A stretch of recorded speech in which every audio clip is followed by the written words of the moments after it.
చాలామంది వాట్సాప్ స్టేటస్లో ఒక కొత్త ట్రెండ్ని ఫాలో అవుతున్నారండి. అది ఒక ఇంత ట్రెడిషనల్గా కూడా మారిపోయింది. సో ఆ విషయాన్ని సరదాగా షేర్ చేసేటువంటి ప్రయత్నం ఇది. దయచేసి నన్ను తప్పుగా అర్థం చేసుకోవద్దని నా ప్రార్థన. చాలామంది వాళ్ళ ఫ్రెండ్స్దో లేకపోతే రిలేటివ్స్దో బర్త్డే కానీ వెడ్డింగ్ యానివర్సరీ ఉంటే వాళ్ళ ఫోటో తీసి వీళ్ళ స్టేటస్గా పెడతారండి. హ్యాపీ బర్త్డే అనో లేకపోతే హ్యాపీ వెడ్డింగ్ యానివర్సరీ అనో. బర్త్డే వరకు బాగానే ఉందండి. వీళ్ళ కాంటాక్ట్స్ ఎవరైనా ఆ స్టేటస్ చూసి విషెస్ పెడితే వీళ్ళు వాళ్ళ రిలేటివ్ లేకపోతే ఫ్రెండ్ కాబట్టి థ్యాంక్ యూ అని రిప్లై ఇస్తారు అనుకోవచ్చు. మరి వెడ్డింగ్ యానివర్సరీకి ఏమని రిప్లై ఇస్తారండి? థ్యాంక్ యూ అయితే ఇవ్వలేముగా.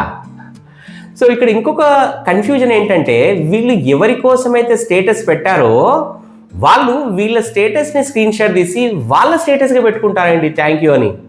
అది మరీ ఘోరం.